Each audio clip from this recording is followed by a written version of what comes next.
안녕하세요. 저는 교사 이준권입니다. 저는 교사 정진아입니다. 지난 시간에 생활지도의 방식 중 조언과 주의에 대해 알아보았죠?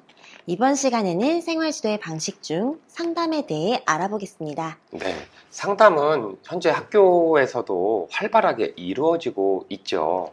다만 법에 의해 이번 고시에 조금 더 명문화된 부분이 있습니다. 맞아요.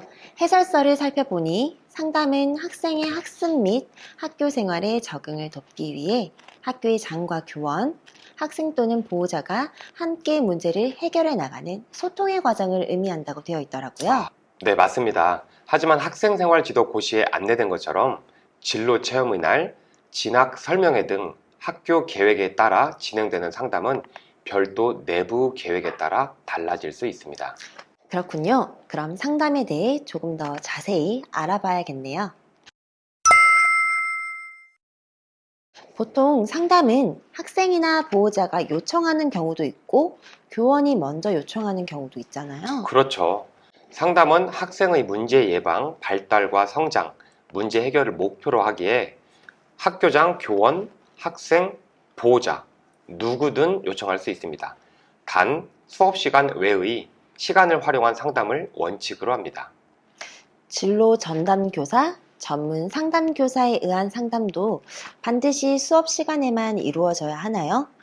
상담을 수업 시간 외의 시간을 활용하는 것이 원칙이지만 진로 전담 교사 또는 전문 상담 교사에 의한 상담이나 학교회장과 보호자 간의 상담은 예외로 할 수 있습니다. 그리고 학교장, 교원, 보호자가 상호 상담을 요청할 수 있고 이때 명백한 사유가 없다면 응해야 합니다. 명백한 사유가 없다면 응해야 한다. 그럼 명백한 사유가 있다면 거부할 수도 있다는 건가요? 그렇죠. 사전에 목적, 일시, 방법 등이 합의되지 않은 상담이나 근무 시간 외에 요청하는 상담, 직무의 범위를 넘어선 상담은 거부할 수 있습니다. 예를 들어서 보호자가 직장 업무 처리 등을 이유로 야간 또는 주말에 또는 SNS 등으로 상담을 요청하는 경우에는 거부할 수도 있다는 거죠. 그렇군요. 상담을 하기 전 상호 목적, 일시, 방법 등에 대해서 상호 합의가 먼저겠네요.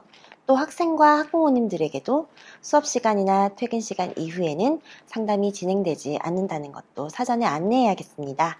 네, 만약 전화 상담이라면 교사의 개인 휴대전화 번호가 노출되지 않도록 학교 전화를 활용하는 것이 좋습니다. 잘 알겠습니다.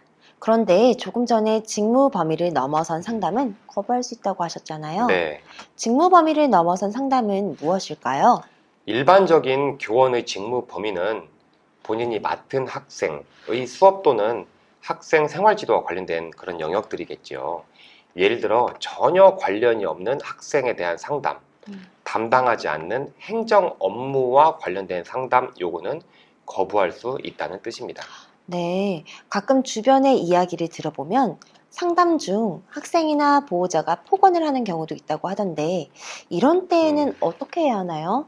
학생 또는 보호자의 폭언, 협박, 폭행 등이 있을 경우 상담을 즉시 중간이라도 중단할 수 있으며 이 경우 교직원에게 도움을 요청하거나 주변에 학생에게 있다면 학생에게도 신고를 요청할 수 있습니다. 일어나서는 안 되는 일이긴 하지만 잘 알아둬야겠습니다. 보통 우리가 상담을 할 때 학급일지나 메모장에 상담 관련 메모를 하잖아요. 그렇죠. 생활지도 방식에 의한 상담을 할 때에도 반드시 기록을 해야겠죠? 네, 공식 요청에 의한 상담이라면 그 내용이 언제 어떻게 사용될지 모르니 당연히 기록을 남기는 것이 좋습니다. 네. 학생이 쉬는 시간 등에 요청한 좀 가벼운 상담이라면 개인 메모 형태로 남겨놔도 되고요.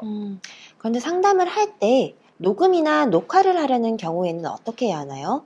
어떤 때는 학부모가 요청하기도 하고 어떤 때는 교사가 필요하기도 하잖아요. 그런 경우가 있죠. 사전에 녹음과 녹화가 허용된 장소이거나 양측에 사전에 공지된 경우라면 가능하고요. 그렇지 않은 경우라면 상담에 참여한 사람이 모두 동의한 경우 녹음 또는 녹화를 할 수 있습니다. 상담 중에라도 동의하지 않은 녹음 또는 녹화를 인지하게 되었어요. 그렇다면 상담을 중단할 수도 있습니다. 상담 역시 조언과 마찬가지로 비공개가 원칙이겠죠? 그렇죠. 상담의 내용은 제3자에게 누설해서는 안 되지만 다른 법령에 특별한 규정이 있는 경우 그 법령에서 정하는 바에 따라야 합니다. 다른 법령에 의한 경우가 무엇인지 궁금하네요. 내담자의 동의를 구한 경우 음, 상담자나 내담자에 대한 급박한 침해 또는 위난을 방지하고자 하는 경우 법적으로 상담 자료 등을 제공하여야 하는 경우가 있습니다. 네. 오늘 말씀을 나누고 나니 상담에 대해 자신감이 생겼습니다. 누구든 교육적 목적의 요청과 필요에 의해 상담을 요청할 수 있고, 사전 협의를 통해 일시, 장소, 방식과 주제를 나누고, 상담을 실시한 후 그 내용은 비밀을 유지하고, 상담을 종료하고 기록하면 끝이군요. 그렇죠. 오늘 연수 아주 잘 들으셨네요. 감사합니다. 다음 시간에는 생활지도의 방식 중 훈육에 대해서 알아보겠습니다. 감사합니다.